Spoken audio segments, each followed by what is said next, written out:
sir.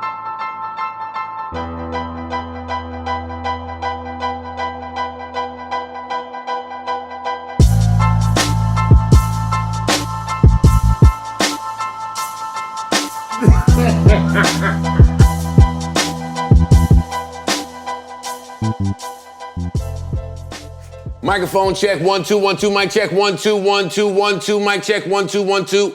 Welcome to another great edition of the Pull Up. I'm your host, Joe Budden, and I'm trying to be. Why are you laughing? What? Yeah, listen, I'm trying to be cool. I'm trying to be, a little nonchalant, because I'm such a huge fan. Yo, man. love, man. Thank you, bro. I'm here with none other than Omarion. Yo, peace, man. Peace, family. It's been a long time. Yes, it has. Yeah, I think the last time I saw you was like on set. I think, didn't you come up to one of the videos? Oh, 100%. Yes. Yeah. Yes. I think that's the last time we were like in the same place. It was a very long time ago. It's true. Yeah. And since, you've been quite the busybody. Well, first off, let's start with how are you? How you doing? Man, amazing. 2020 has been a wonderful year. It's been 2 months. Nah, not for me. I've been planning this. Yeah. I've been planning this for a while, so. Can you speak to that? Can you speak to the planning that goes into artistry? I know when fans get it, Right. It's immediate. It's like, okay, this is the single, I'm buying it, I'm not, I'm fucking with it, I'm not. But Right. for an artist, we kind of have to be in advance. Yeah, for A sure. bit. So how much time in advance were you on this? Well, really to kind of like dial just a little bit back, there was like a gap when, I was supposed to put an album out and, Oh, trust me, I know. Yeah, so, That was some bullshit. Yeah, that was some bullshit. That was some bullshit. We'll get to it. So, I basically had to plan from that point on, even with Post to Be in the past, I haven't always had, the utmost support of my label, so that was kind of like my first opportunity to really, move forward in my independence. And, that Post to Be. Yes, Post to Be. This was happening, Got it. where, the miscommunication between myself and the support of the label was really happening. It was just a lot of transitions, a lot of people getting fired and hired, Got it. Your champions in the building. New regime. Yeah, I was going through all of that. So I want to start there, Well, now, were you in the boat of attempting to win the support of the new people that were hired? Because yes. that's what happens in that spot. Right. Yes and no. Yes for the reason that, I think that is the natural movement that happens when you see an issue. It's like, okay, well, how do I get to the other side? Oh, okay, I guess I have to work with these people too. But, I definitely was on the business side, just remedying some things and really just like being tired of being in the space of not being able to release music in real time.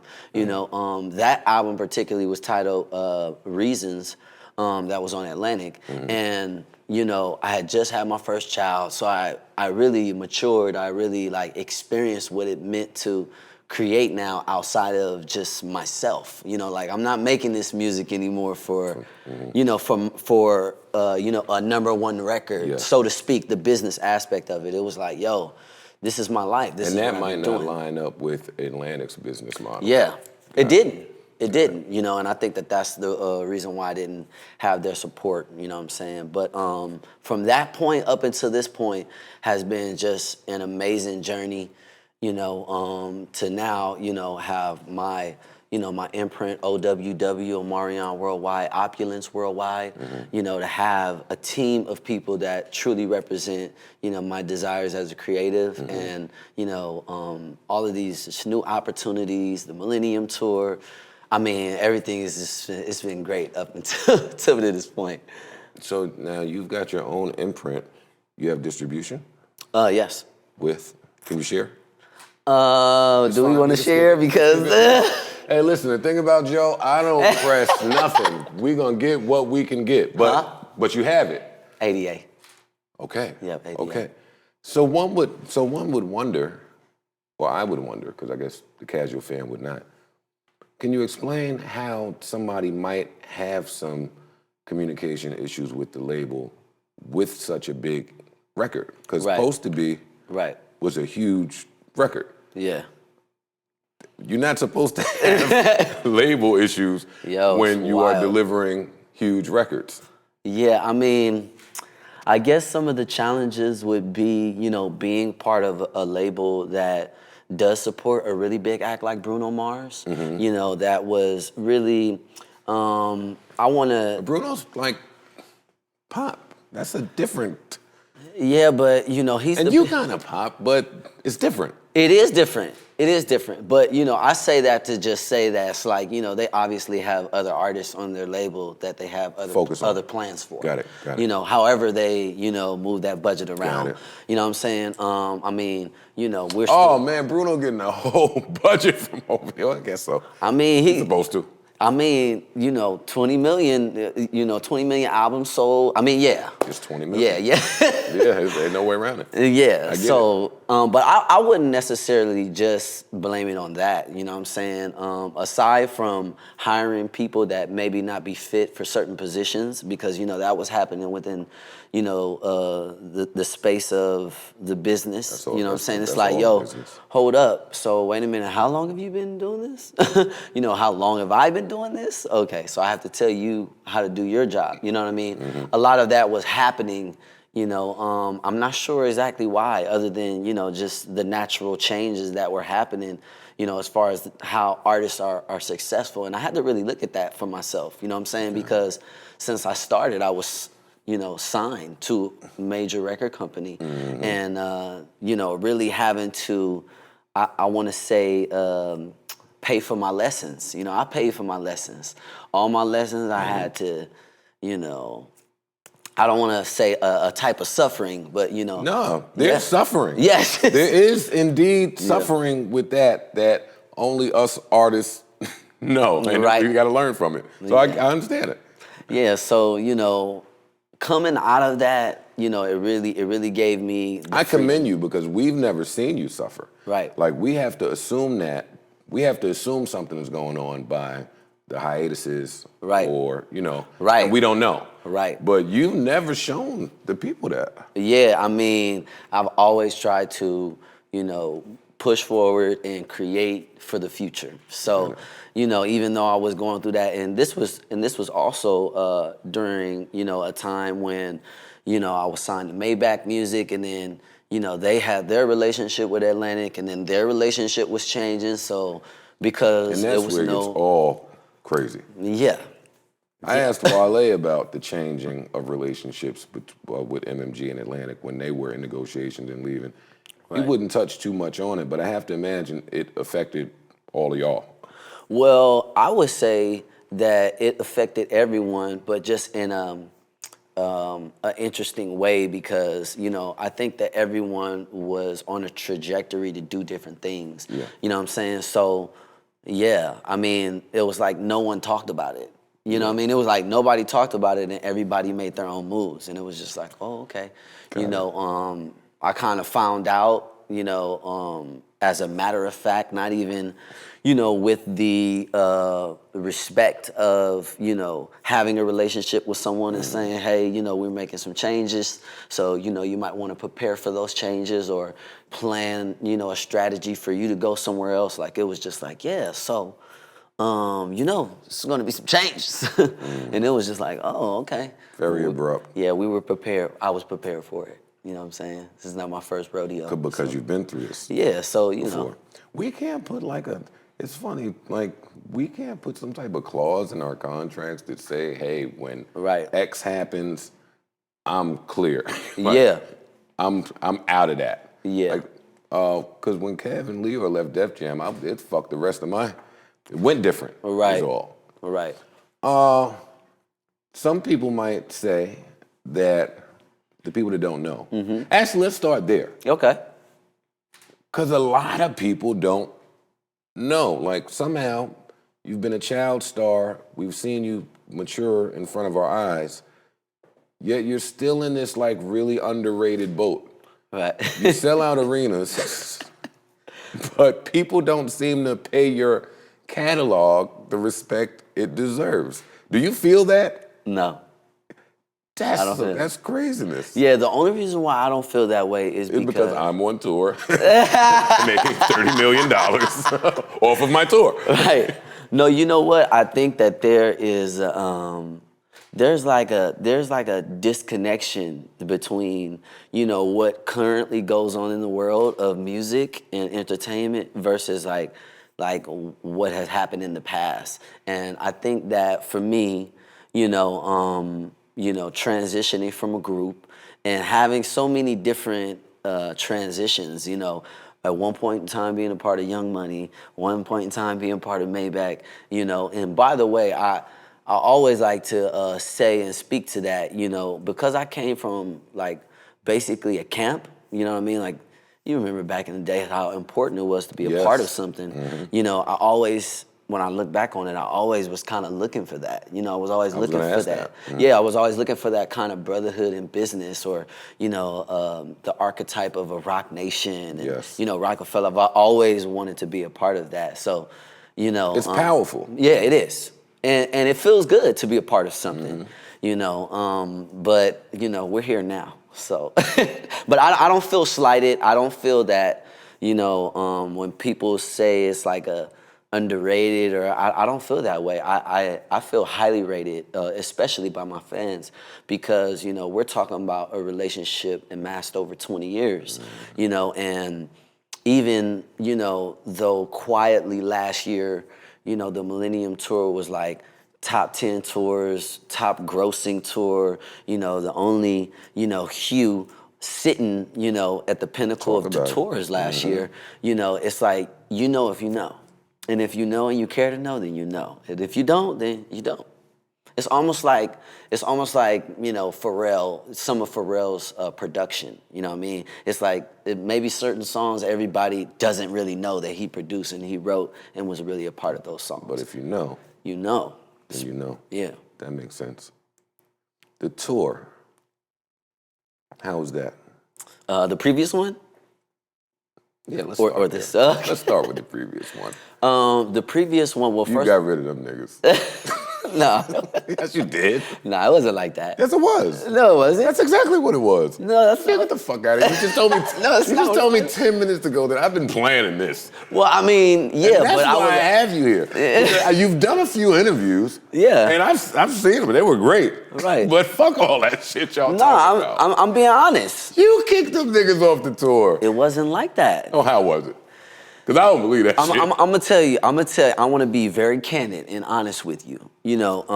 First of all, we haven't been together in 15 years. And I'm meaning together in one space for 15 years. You know what I'm saying? We haven't been around each other. We're all on different paths. Everybody does something different. Everybody does, we knew that, Yeah, but I'm saying. We knew you wasn't hanging out with these niggas. All I'm saying is that it was special for the fans. It was something that they really, truly wanted. We know that part. So, fucking you. We know that. Get to there. Okay, well. So if it was so special to the fans, right? How they end up kicked off the tour? Because of the business. Because the business, it was difficult. It was challenging for everyone to come to the table and for it to. Them niggas ain't want no money. They came on the road for some fucking snacks. Man, you don't know the half. Really? You don't know the half, man. Shut up, man. You don't know the half, but it was a journey. Wait, time out. I'm not gonna let you do that. What? Time out. I'm not gonna let you do that because I saw a few of them visibly upset and surprised that they weren't there. So if they were asking for more than their share of the pie, I would think they would have known that the kick-out was coming. Yeah, no, I mean, I think that, the moment for us to come together for the fans, it happened, and it's like, no, it did. It happened. You know what I'm saying? No. It happened. And it won't happen again. Hey, that shit will never happen again. You get your little loving hip-hop check.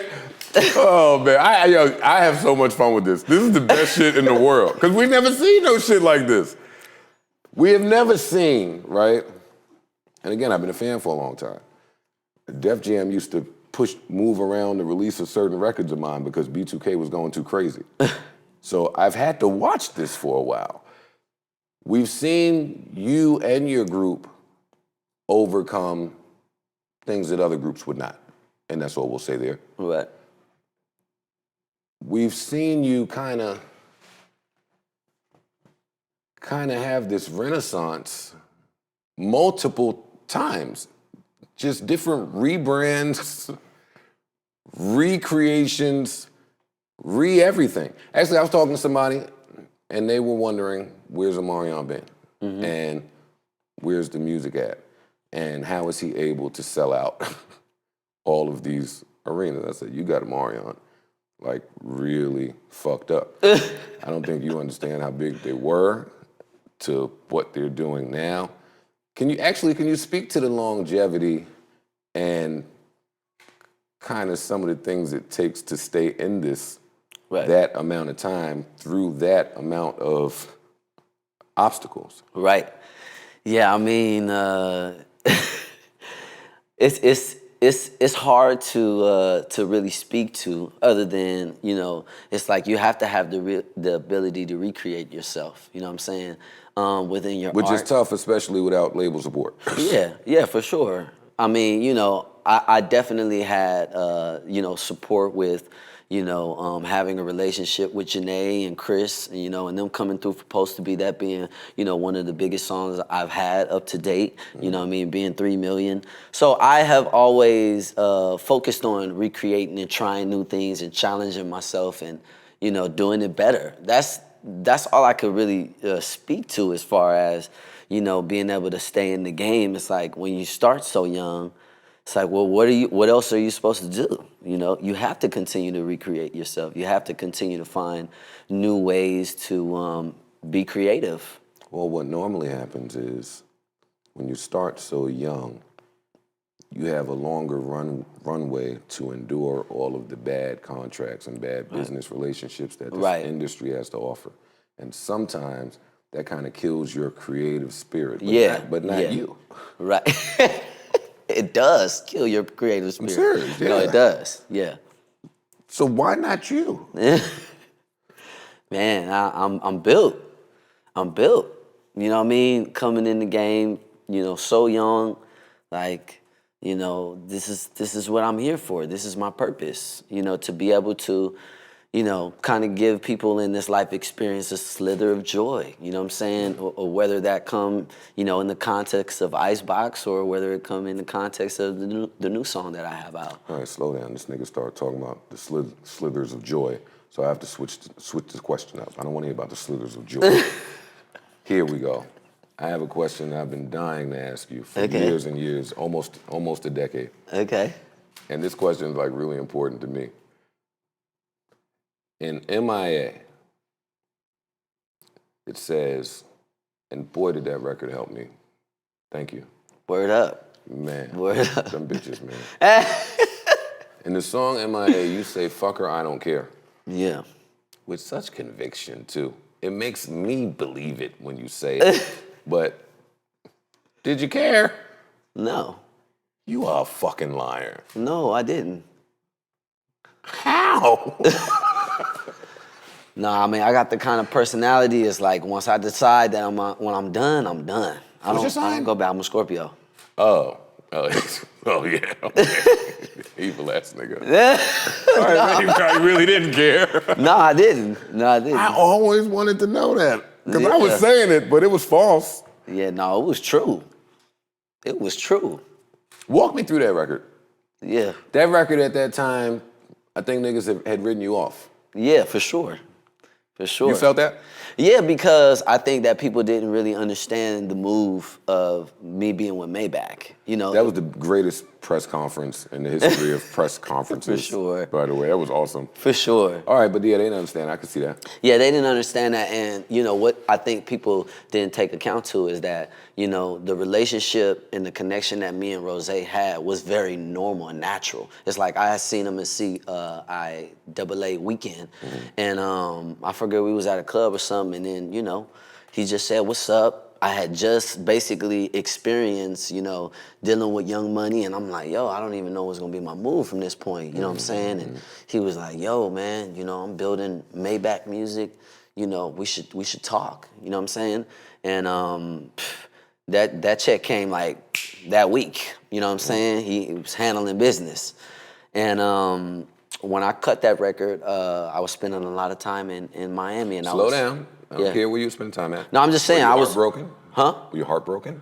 I was challenged. I was challenged. I wouldn't say that I was Good with words. No, but I wasn't heartbroken. Did someone challenge you? Yeah, I was challenged. I was challenged at the time because, it's tough. You know what I'm saying? It's tough to be in any type of relationship capacity when you do what we do. You know what I mean? Time-wise, as far as focus, as far as attention, as far as all of that. And I'm like, I'm in Miami, and you know what Miami is like. You know what I'm saying? Well, you got into that on the pre-chorus of MIA. Yes, I did. Yeah. In case we didn't know what it was like. Yes. So you had a blast out there. Yeah, I mean, it was a good time. I had Nigga can't even stop smiling. Yeah, no, I had a good time. I had a great time. I mean, but it was another side to it, which was like we were there, with Maybach, and seemingly, we riding around in 5 different cars, just stugged out. You know what I'm saying? Different. So yeah, it was different. It was definitely an experience. Your new song featuring Pain. Yeah. I waited up for it. Oh, okay. What you think? It was cool. That's what's up. It was cool. That's your Omarion dancer pop star bag. Okay. Which you have to have that bag. Yeah, for sure. Multiple bags. And see, and that's where my area of concern comes in. Why? Because I know that you have multiple bags. Right. I've heard them all. When do we get to dip into some of the other bags outside? I knew what this record would be when the tour's coming up. Listen, we got to get in our dance shit. For sure. I got that. It's important. It's important. I'm 40 with no rhythm, so that don't really help Joe. When are we getting into, you have pent up shit inside of you that you're hiding with this Zen shit. I'm not hiding. And I know we're going to hear it in a song. For sure. I know that. You ain't gonna tell me. I did this for years. Yeah. When is that music coming? All this dance shit is cute. That's cool, nigga. When we get into the shits? The shit is coming this year. It's coming. We ain't got another work. Right. No, I got a whole. I have an album with myself and James Fauntleroy titled Passport. Yeah, we it's already done. It's in the clip. We just waiting for the. What? Yeah, just me and James. Yeah, so it's. Oh, you talking now? Yeah, no, it's serious. It's serious. End of this year. It's actually an experience. We're gonna start shooting it early. Is this separate from your shit? Like an additional project, or this is? No, this is separate. Like the songs, like Can You Hear Me? That was just a single to put out. Payne actually just sent me that song like a couple of weeks ago. And I have another one called You and I. That's probably more along the lines of what you're speaking of as far as, expressing myself and what I went through via song, you know what I mean? Got one of those songs right there, and then I'm going to be doing like 2020 is a high volume year for me, so you're going to be hearing a lot of music, But the project that you're speaking of, yeah, it's titled Passport, and man, it's all in there. It's all in there. Oh, man. Yeah, it's all in there. I don't even know what to say right now. Yo, it's in there. Fauntleroy is a genius. Yo, it's in there. It's in there. Into 2020? Yeah. Oh, man. Yeah. Fuck these bitches. Yeah. Fuck these bitches. When is your shit supposed to come? You. No. It's not a collaborative album. This is. That's what I'm asking. Yeah. This is a collaborative album on the aspect of producing and writing. Me and James did this together. Oh no! It's my album. Lit. Yes, yeah, it's my album. But yes. Me and James, we did this project. So yeah, man, it's gonna be lit. It's gonna be lit. Oh man, I'm excited now. This is crazy. It's gonna be lit. We know what season, what quarter, maybe? Yeah, fourth quarter. Fourth quarter. Okay. First song is called "Love Is Fast." So that's the first title. Yeah. I don't mean to be laughing. Yeah, no, it's Love is fast. Love is fast. Tell me what that means. You ain't got to tell me. Love is fast. When it I be happens. trying to sell these chicks on fast love. They don't. No, it's the truth. They don't be wanting to vibe with me. No, it's true. Love is fast. It happens so quickly. You don't even know it. Are you single right now? Yes, very much so. Oh, so you get to really go into it on these records. Yeah. Why was love fast? Well, why is love fast to you, Omarion? Love is fast. I don't know. I think that I think you'll have to hear the song, you know what I mean, to really gain some true perspective. But if we're just speaking personally, I would say love is fast because it really does happen in an instant from start to finish. You know what I mean? Like when you start liking someone and developing a relationship with them, you look back and it's like 3 years go by. And for whatever reason, if you stop liking this person, it's like, damn, wait a minute. You know, you forget almost why you love them. You know what I mean? You have to kind of get away from them in order to figure out again why you love them. You know what I'm saying? Like, oh, that's what I liked about your personality that made me feel like I could open up and let go and, you know, all that good shit. You know what I'm saying? I'm gonna be blunt. Do you think all that shit was just for TV? No. No, I pride myself on living in truth. It's easier to keep up with, you know what I'm saying? And I think that it also amplifies who I am as a creative person, and it keeps me connected with the rest of the world because, you know, we all go through the same shit, you know what I'm saying? So I embed those emotions and that sentiment in my music to connect. So, you know, my shit wasn't for, you know, maybe other people's, maybe they. Oh yeah, no, that's what I'm talking You know what I about. mean? Yeah, I mean, you know, I get it. You know what I'm saying? Having a plan. You know, when I was on Love and Hip Hop, you know, I tried to have a plan too. You know, but it's, you know, when the light hits you, you know, it does different things to different people. You know what I'm saying? So. But that's unfortunate, man. I was one of the people that was like championing Fizz on his, I think that was his first season of Love and Hip Hop, only because he seemed so logical. Right. That's how he came off. Yeah. Nothing about any of this mess seems logical. That's what forced the TV question from me. Like, I know what niggas would do when it comes to desperation and you get a check. I know how the Love and Hip Hop system works. For sure. And I thought that's maybe why you just played it so cool, because you just know. Right. Y'all just, this ain't. Yeah. I mean, to be honest with you, you know, I was reading the damn newspaper just like everybody else. Like, what? For real? Oh, you know. No heads up. Not even a conversation of, hey, this is what it's about to look like.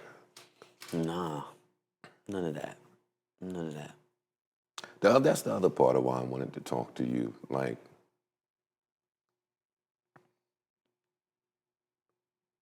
working through hardships with your child or children's mother,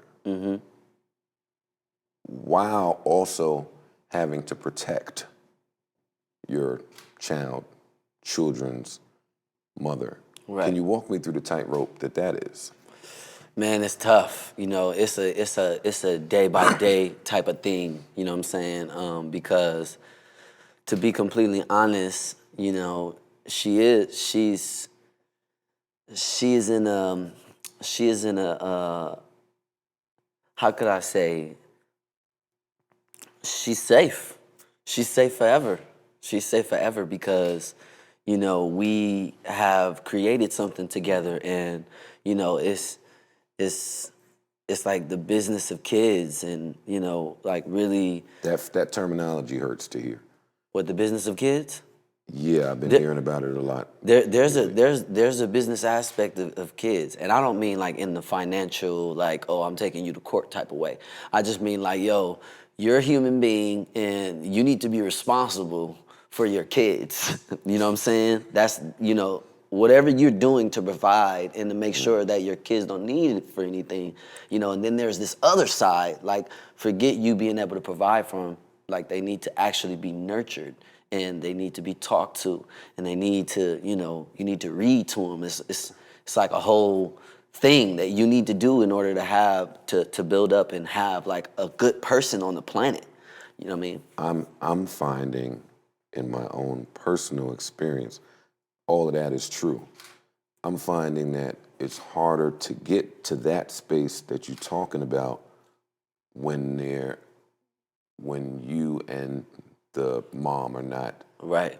on the same page, I guess. Yeah, man, it's tough. That's why I said it's a day-by-day thing, you know what I mean? Because you really want to basically, create a space, where the communication and, the ideas are, congruent for the child. But how do we do it? Man, you got to just keep going through it until, you can figure out how to, or figure out how to, better communicate, or, you just kind of have to keep a position and just hope for the best. You know what I'm saying? Like, let's just be honest. You know what I mean? for most guys, that would be in the position that I've been in publicly, this would have went a completely other way. Nigga. You know what I'm saying? Yeah. Nigga, yes, nigga. Yes. So it's like one of those things that's like, It wouldn't man, have been no more homeboy. that's what I'm saying. Damn if you do, damn if you don't. Then I wouldn't have been able to be here to, continue, to receive the fruits of, Your blessings. For real. And that's the other side of it. It's like you really got to make a choice. I've said this publicly, but if I, decided to allow anything to bother me about that situation, it wouldn't be good. It wouldn't be good for my kids. It wouldn't be good for my family, all the people that love me, all the people that care about me, all the people that depend on me. It's like a whole tour going on right now. It's like a whole staff that has to build the stage, and they have their own separate families. You know what I mean? Talk Like, about it. let alone my family and just the extension of people that, help support what it is that I do too. But what I find in that is that normally when you're aware of all those things, Right. when you're aware of those things and people see that it might be difficult to get a response or reaction from you. They want to go harder. Yeah. And that's how you really build strength. This nigga's fucking great. What book you done read? Nah, it's the truth. Send it over, goddammit. No, it's true. It's true, man. I mean, to be in this industry, like, come on. Like, let's just be honest, man. It can drive a sane person batshit crazy. Like everybody that's at the top, If we really sat down, you know what I mean, and asked them how they manage their life, in the scope of, the big business that they have going on, it would take some time for them to really unfold everything that has happened to them that got them up to that point. But I would say that, those people that are sitting at the top, they know how to hold their breath and they know how to be patient and take the time enough to, do what it is that they need to do to get to the next level. And that's really what it's all about. It's like, well, I'm gonna allow somebody to get in my way. I'm gonna allow, this person that has this particular view, I was telling Michelle, my partner, that, I could remember early on in my career how, I was signed to Sony and Dave McPherson, very popular name, very big exec during that time. Mm-hmm. I remember he told me that, he told my management team that I couldn't sing, you know what I'm saying? He was like, well, Omarion can't sing, you know what I'm saying? Really? So Dave? Yeah, he said that. He probably doesn't remember that. That sounds odd. Yeah, he probably doesn't remember that. I mean, it probably was in the wake of like, we need to do these songs and he needs to sing it like this or, whatever control at the time. But I say that to say that for a long time, people have been telling me things that just I don't believe. And I think that having that attitude has really just, put me in a position to move past, maybe people's thoughts of me versus who I believe I am. and me going that route versus taking everybody else's direction. Well, who do you speak to when you're not feeling so whole? Like, Right. who walks you off the ledge of all the things that an artist deals with on a day-to-day? My brother.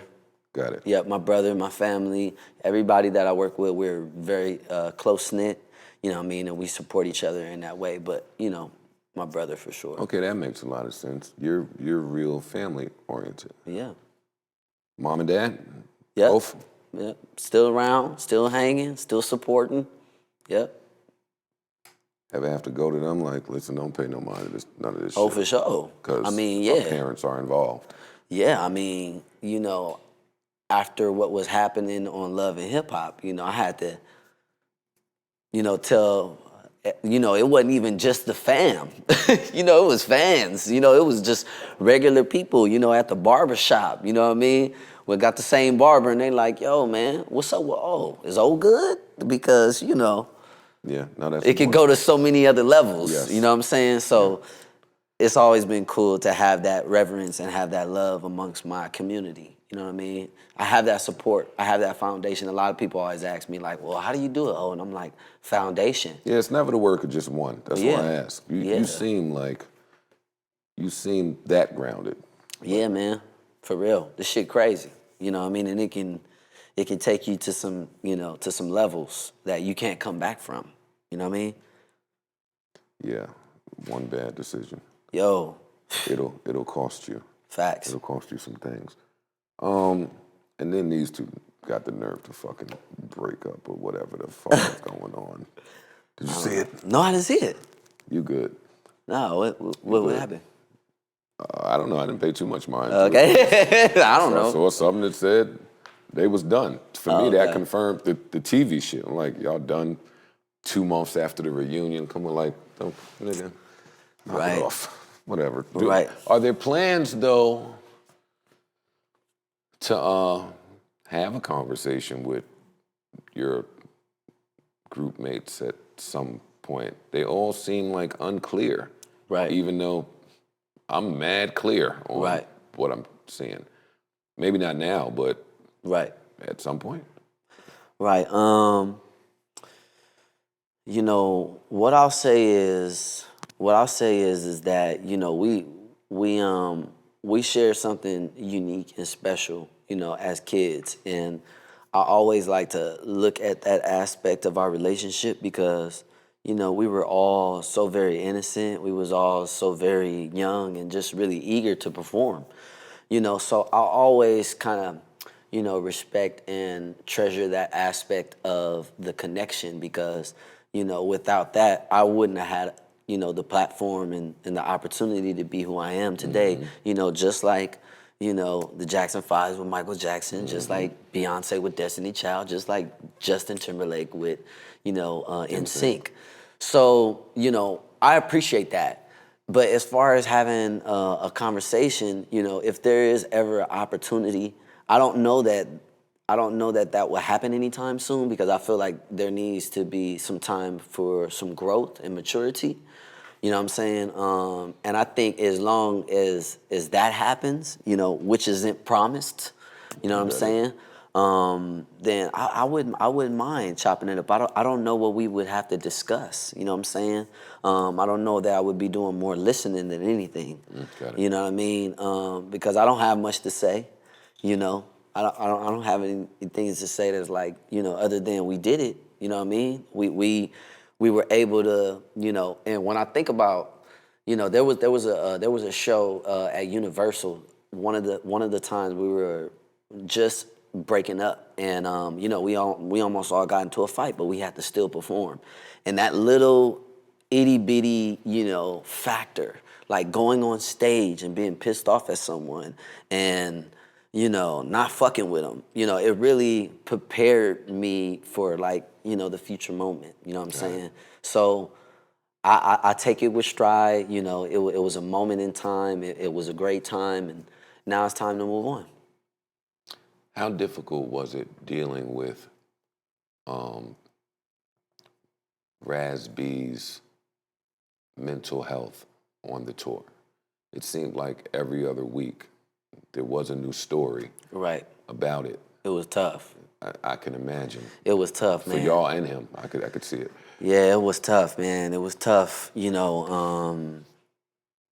did the best that we could in reference to, supporting him and all that he had going on, on the road. It was tough, man. It was tough for him, and also a lot of people don't factor in that, for a long time, Raz B was outside of, of the U.S. bubble, you know what I'm saying? And what was happening in music, he had been in China. So when he was coming back over here to perform and do his thing, man, it was like a big shock. Shell You know what I'm shock. saying? It was like, yo, he back on the road, he lit again, he like, hold up. And that's a lot. It is. It is. That can be overwhelming, It especially is. that sizable tour. Yeah, it was. Like y'all wasn't just doing 3,000 seat venues. Right. Yeah, it was tough for him. I think he did the best that he could, and I think like after the Minneapolis show, he wasn't able to be on the tour, and that was like another moment when I was just like, Yeah, y'all stole his shades. no. I think he got him back. Still. Stole his fucking. Stole his Okay, I need shades. my motherfucking Give shades. myself, Okay. I'm not performing without my shades, goddammit. Yeah, but even that, having to perform with just 3 members, you know what I mean? Like it just was, it was a lot more stressful than I would like to bring into my business But space. Omarion, see, that's where it's confusing with you, right? And part of my affinity toward you is that I've kind of been in some of the situations that Right. you have gone through. Like I've been in a group and there's been some difficult times and we've had to mask that Right. from the public. And at Right. some point I did say, you know what? It's a lot less stress just on my own. Right. You were on your own dealing with Yeah. less stress. Yeah. And it was a decision Yeah. to welcome your brothers Yep. again. Yep. Did you think about your stress levels at that point? Were you putting you and your personal feelings to the back burner for the betterment of the bigger picture? Right. Like, walk me through that. Yeah, I definitely I prepared myself to deal with whatever, you know what I mean? Because I want to hear this. Okay. Let me just cut you off real quick. okay. Did people understand the short that you were taking? The maybe short's not the right word. With B2K? Yes. No. And got it. Yeah, people didn't understand Got it. that. Yeah, people didn't understand that, but That's it a was mistake. it was deeper rooted though. It was deeper rooted. that's It a was some mistake. things that I needed to get from the past too. You know what I'm saying? It was some things that I forgot, that like the group was ripped apart. So because the group was ripped apart, that kind of made certain fans feel a certain type of way towards my success. So, that energy was out there too, and it was really no way to dispel it. I tried to dispel it for so many years, but that stigma always followed me. And the way to conquer it was through it. It was through it. And that's what you see now. It's like, okay, 15 years passed by. All of those fans, some of those fans was laying dormant. You know what I mean? Some of those fans didn't convert into Omarion fans. Some of those fans felt like it was my fault. Yeah. And when we went on tour, they saw that it wasn't me. They saw that for themselves. It didn't matter what I said. You know what I mean? When we went to the meet and greets and they seen all of us together, they saw it for themselves. How long is that meet and greet line from an arena tour? Well, we try to keep it at a minimum, like 100, maybe 150 people, because it's like we're coming right off a stage to have to go. It's like we got to decompress, and then it's like 150 people again. It's like, oh, it's a lot. You know what I'm saying? But yeah, it was like 150 people. Was there any fear? Well, I'd like to know the last time that you had to navigate through fear, but was there any fear in moving forward without your brothers? Right? No. Nah. Gotta get it. Stay getting it. That's interesting. Gotta keep getting it. Gotta keep going. Okay, well, when is the last time that you dealt with fear in the music business? I don't know that I've been dealing with fear more than I've been dealing with a type of opinion that someone else created. I feel like, like when you say, that, parts of my catalog, what I mean, or my music was, people feel like I'm underrated. It's like, as an artist, you kind of have to fight against that, and you have to strategize and say, well, why is that? Why does that exist? So for me, I don't think that I've dealt with, a fear kind of aspect rather than just doubt, and just a wrong opinion and having to unwind, having that, oh, okay, so, the record company, they dropped the ball on this song, so what am I supposed to do with this song? Oh, okay, I'm gonna pay for my own money. Most artists wouldn't come up with those ideas. Most artists would be like, well, shit, I guess we're gonna just wait on the label. I'm not that kind of person. You know what I'm saying? I was finding other ways to continue to move forward. How many bad contracts have you dealt with in your career? Man, a lot. I would say at least 3 or 4. Excuse me.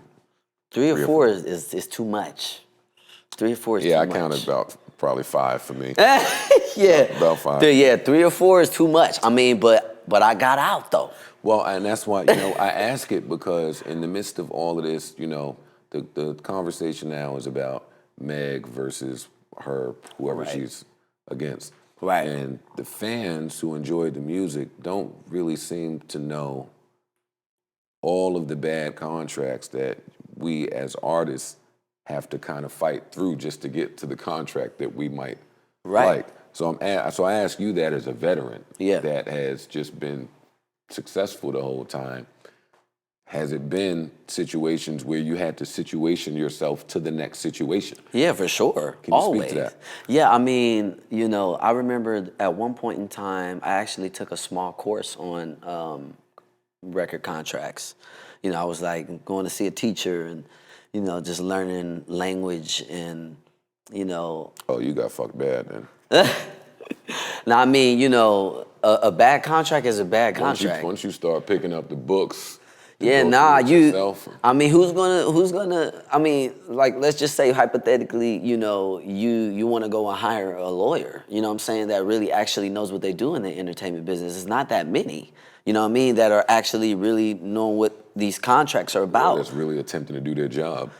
Okay, that ain't gonna put you, they ain't gonna bill you on the hour, you know what I'm saying, and ain't gonna be running that shit up. Mm-hmm. You know what I'm saying? So it's like a lot you have to sift through. You have to, find a lawyer that, you respect.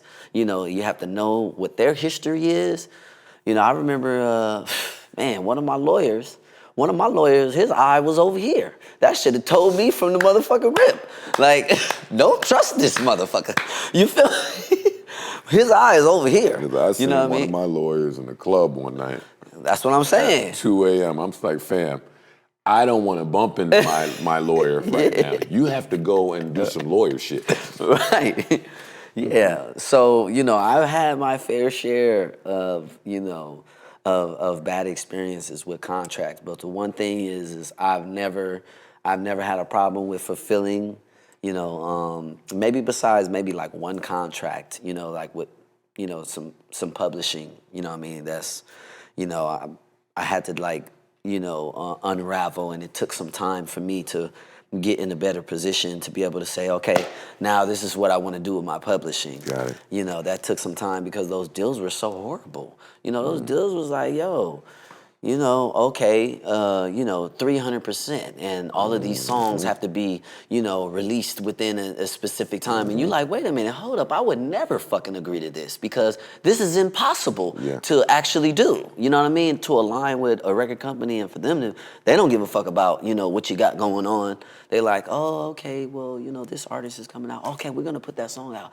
Oh yeah, we're doing this. Yeah, we're doing that. You know what I mean? Just passing the buck.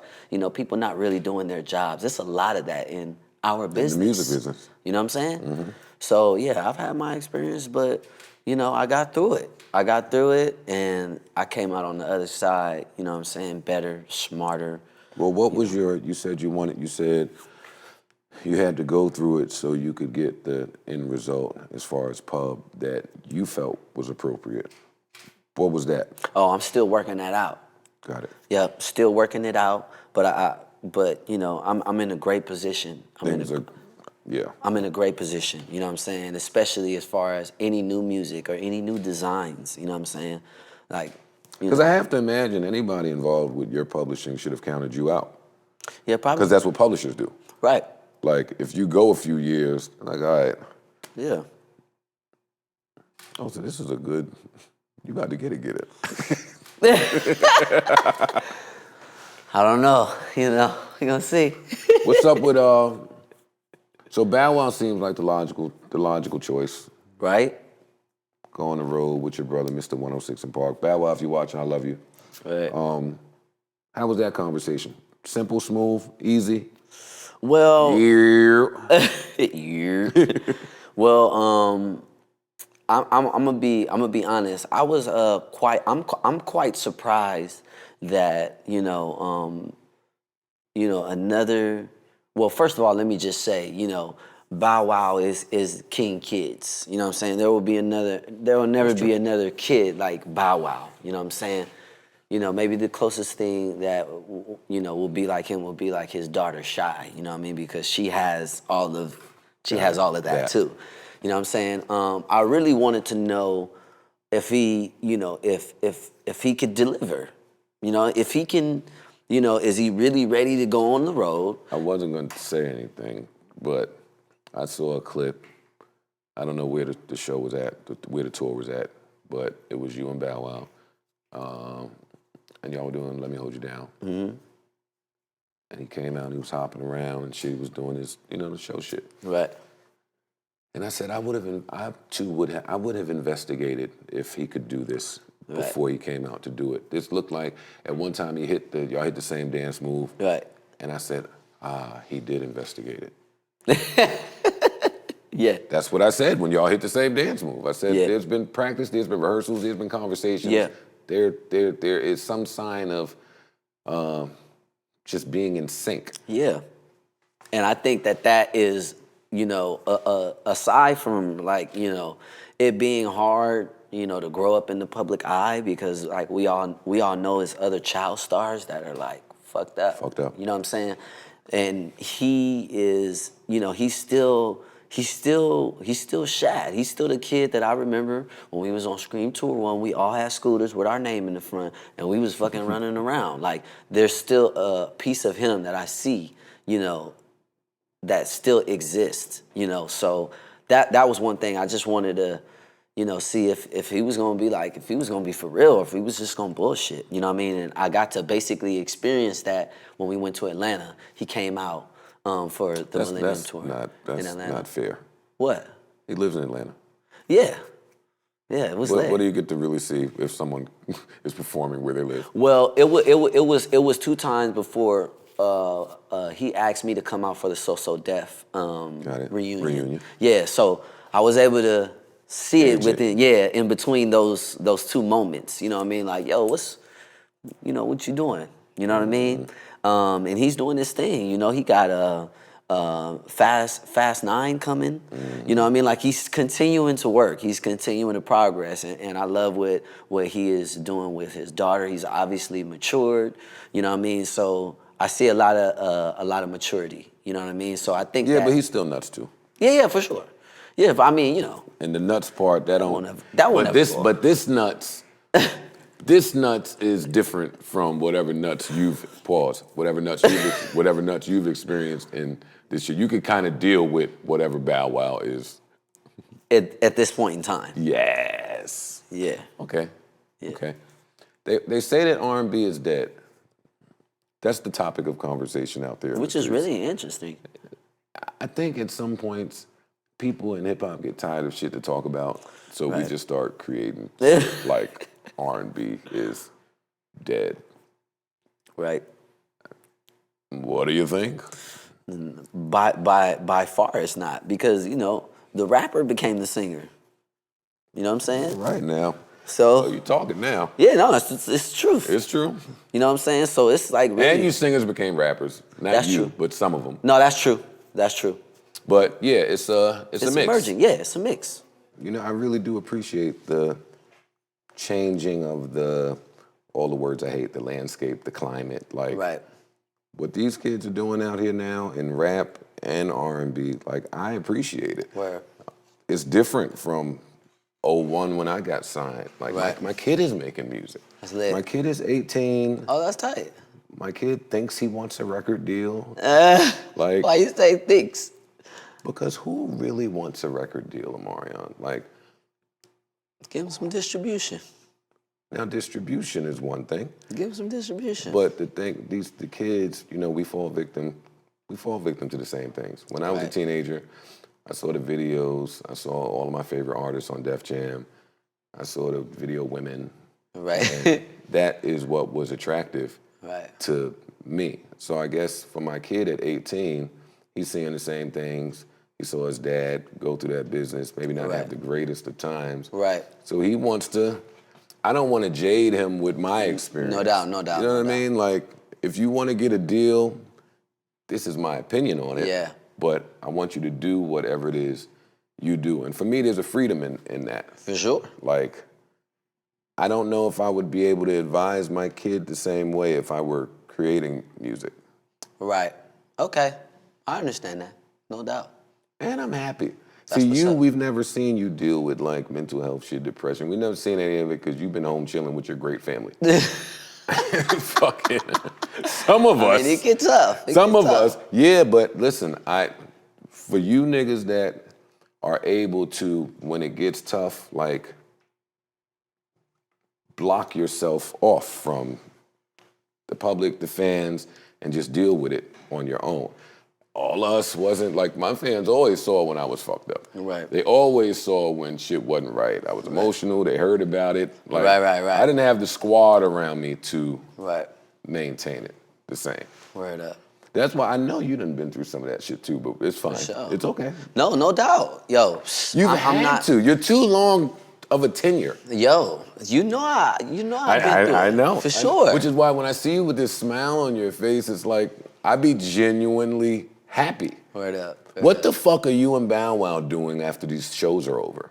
I don't know, cause we just announced the O2 Arena in the UK. We didn't get to go overseas last year, the Millennium Tour.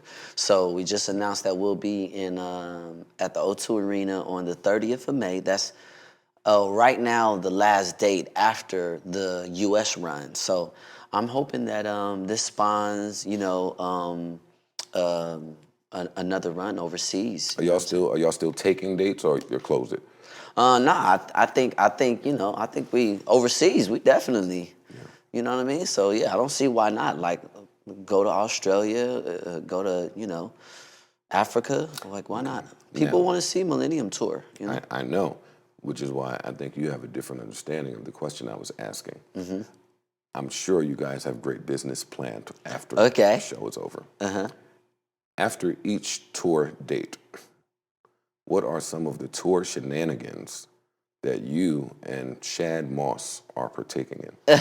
Well, we haven't really gotten to that space yet because this is the last weekend was the first weekend of the tour. Which is the best weekend to find out the shenanigans that you're going to be involved in.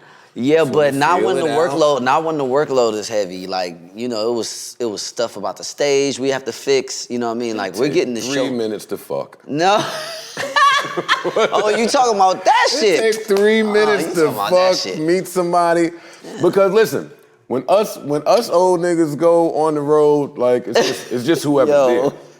You have the unique experience of maybe there's somebody there, and I heard you talk about this with Elliot actually. Maybe there's somebody there who was trying to holler at me 10 years ago. Right. And here y'all are back. Y'all seen me vulnerable and in pain dealing with my family trauma. All right. Make me feel better. Make me feel better. Yes, Like those come shit. on, I've got a minute before I gotta burn.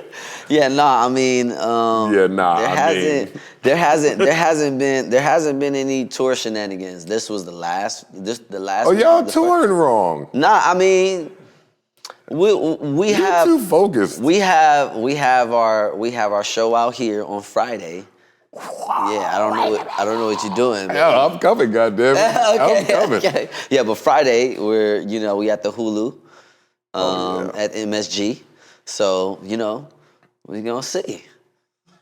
No, we all go. we gonna see. Yeah, no. We gonna see what's good. I'm coming too, goddamn it. Yeah. So, well, when I was asking about the R&B being dead, of course it's not dead. Right. But who are some of the artists that are maybe inspiring you or that you are listening to? Currently, right now, there hasn't been anyone that's like. Let me think about that. No, there hasn't been anyone. Just say Snow.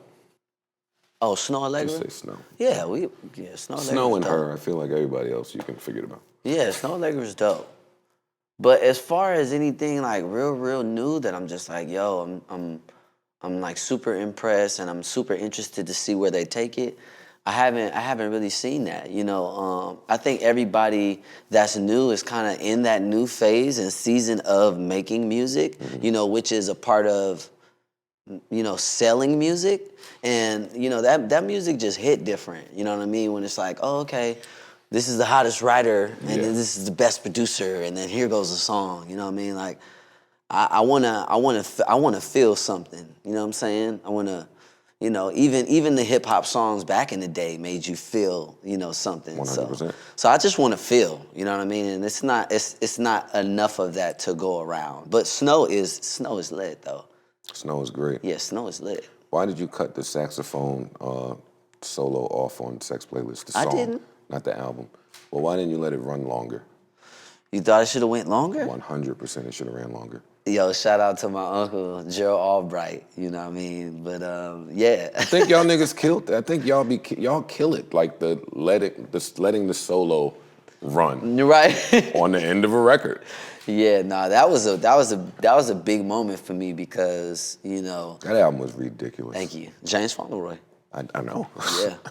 I know. Yeah. James is different, man. Yeah, he is. I don't understand what he's doing because he's so different, and I think he does it on purpose. Yeah. Maybe. Yeah, he's unpredictable. Yeah, facts. I would love an album from him. Yeah. Why won't he give us one? Man, he has so much. He has like so many, as we would say, spinning plates, like creative plates. He doesn't just write. He produces. He makes shit. He makes clothes. Yeah, he's out of this world, man. He's out of this world. Is there anybody else that you would like to work with that you haven't? Yeah, I would. I mean, this is gonna sound cliche, but I would love to do. I would love to work with Beyonce. I would love to do some type of performance with her. I would love to dance with Shakira. Anyone that has Still today now? Yeah. Did you didn't see her on the awards? I didn't like it. You didn't like what she was doing? No. Them hips wasn't lying, bro. I thought She they can was. still. What? You thought they got old?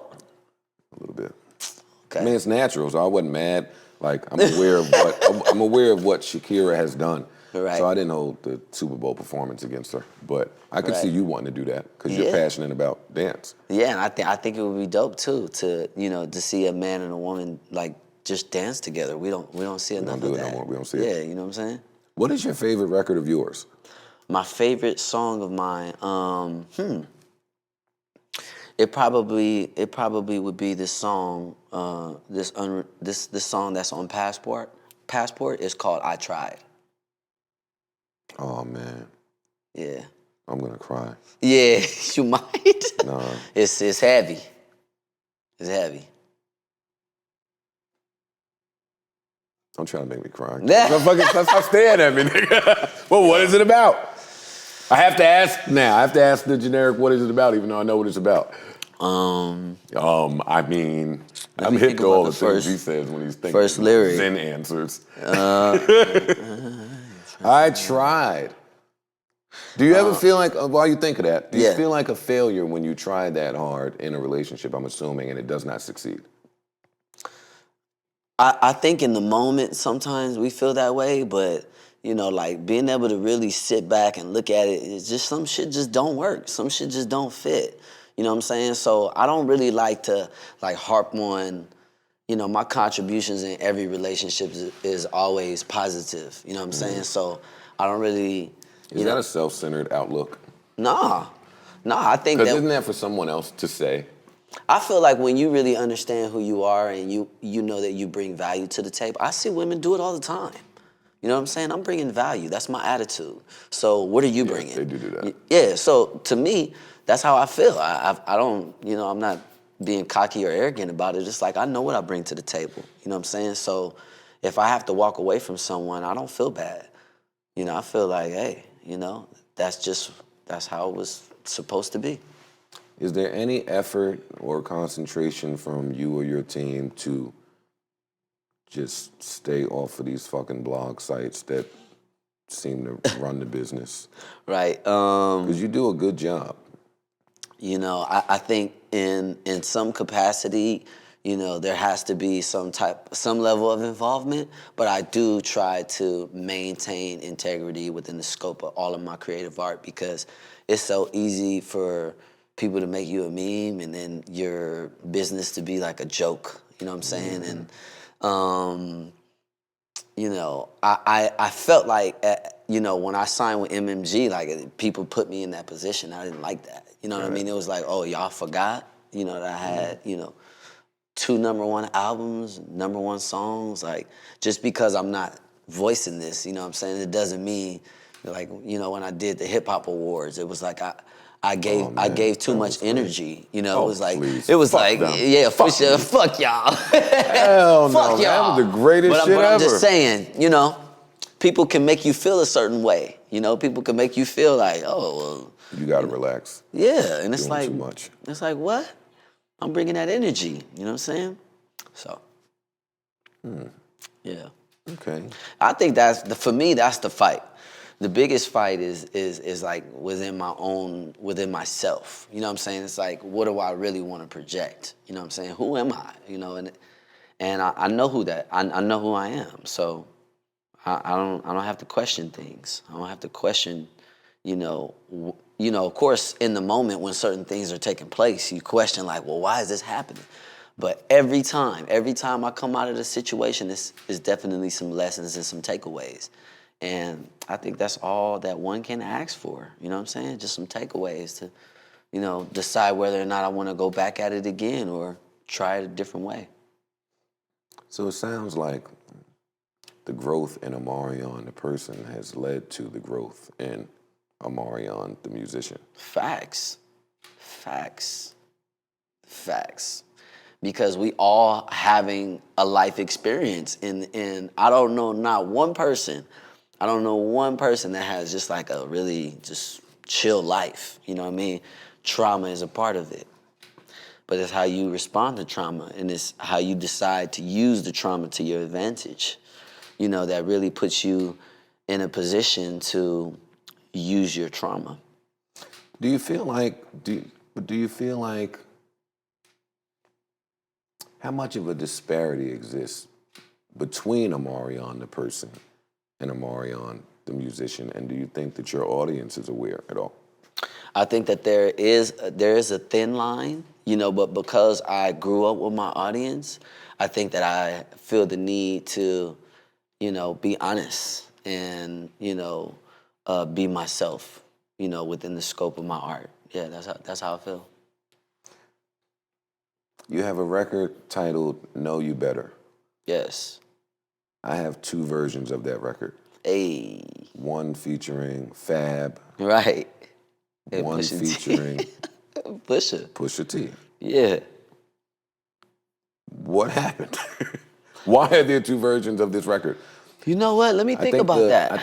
I forgot which version was on your album because I played them both so many times. Right. You know what? I think one was for a mixtape. I think it was for one of the care packages. Mm-hmm.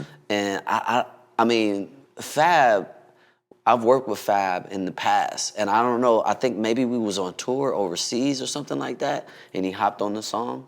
But the Pusha T version was the one that we decided to go with commercially. That was the interesting part to me, because what makes you decide to put Pusha T's drug dealing ass on this love song, which he killed? Right, yo, he murdered that. Well, first of all, let me say I've always been like Lord Willin'.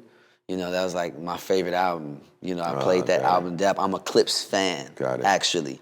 You know what I'm saying? And Pusha T has always been. I would have like, never guessed that. Yeah, he's one of my favorite rappers. Well, I'm a Pharrell fan. You know what I'm Got saying? it. So it's like, you know, when they were being introduced, I was like, oh, and they just the way the bars was and the way, you know, that he was, you know, his voice, and I mean, even still to this day, you know what I'm saying? Like the kind of rapper he is, it's just his wordplay, his delivery, you know, he's lit. Any plans to work with Pharrell again?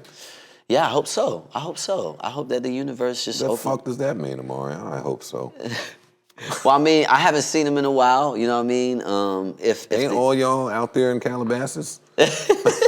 Nah, I ain't in Calabasas. You know, I'm from LA, so You're not with that. yeah, I ain't in Calabasas, but yeah, man, I think so. I would love to work with Pharrell again. It would be dope to work with him, you know, in this capacity and creative space that I'm in. You know, I watched him make Touch. I watched him make all. You know, he introduced me to Nobu for the first time. You know what I'm saying, in Miami.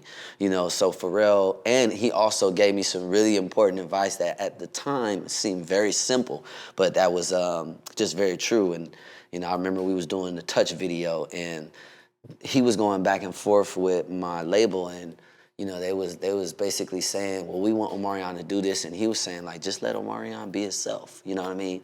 And that's always been his sentiment with me, like, just keep going. That's what he said. And you know, I never really got advice from other people in the industry, but he was one of them. You know what I'm saying? So I have a lot of respect and love for Pharrell.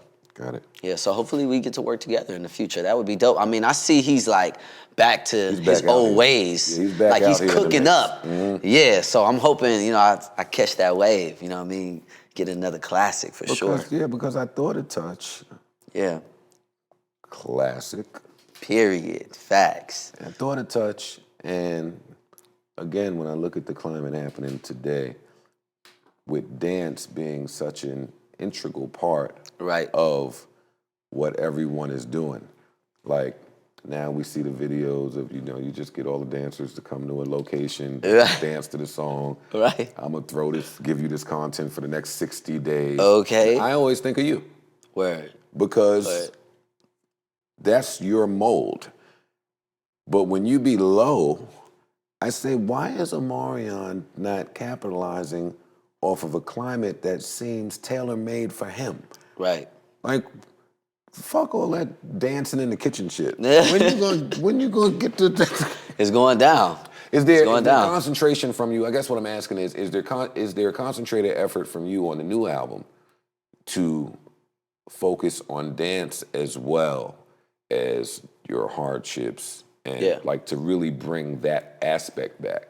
Yeah, on Friday you'll see the production. You know, I have 5 dancers. You know, I took a hiatus from performing like I'm that. coming to that concert. Yeah. I'm playing. Don't try not to answer your phone. No, I'm coming. Come through. Nah, I'm bringing a girl. I'll make too. sure we. Oh, you lit? Yeah, I'm bringing a girl. I lit. got to grind or something. Yeah. Look, she's like, yeah. But yeah, no. All of my new projects is in the same vein that you know Omarion for. You know, dancing, performing, and bringing that visual representation of the music. You know what I'm saying? Like, definitely. I think that dance and artists and I don't know. It's a little. What do I want to say?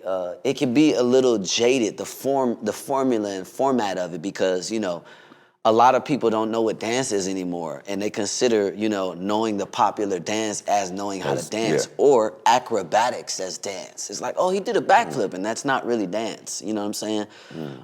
It's flip. You know what I'm saying? It's a flip. It's a flip. That's what he did. Yeah. So, for me, I have, although I appreciate it and I think it's fun and it gets people involved, like I definitely don't want to be a gimmick. You know what I'm saying? I want to come with some new flavor, and this show and this concert is really all about that. I had a creative team of 3 different choreographers. I never had that. These is cats that's been dancing over years, many years. They're not like the same age as me, so they have a wealth of knowledge of dance, So yeah, you'll see Friday, man. All right, let me try to dive into this. You have 3 separate choreographers, and you've never had that. Yeah. So you're paying for the first time 3 separate choreographers. Yes. How much, and you don't have to answer this if you don't want to, but how much does the show cost? How much is the production of what we're gonna see? I don't know that I could give you just a bottom line because a bottom line. Because it is so many things that go into it. I guess I'm trying to get the audience to visualize that part. Like, we just come to a show, right? And oh, great, he did my song, right? And I'm out. Yeah. But the amount of time I saw you put out clips of the rehearsal, right? Y'all was on the floor eating. I was like, yeah, get to it. Yep. But just the amount of time, energy, and cost that goes into putting this together, I don't think they have any clue about. Yeah, I mean, if I could break it down and just give an idea, is like, okay, we're talking about 9 to 10 songs within my first set. And, I spread, let's just say 3 songs amongst everyone. Mm-hmm. They have to come up with that choreography. We have to house them. We have to, make sure they have a budget to eat.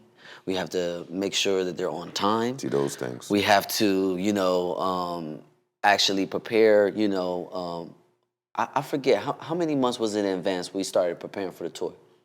2?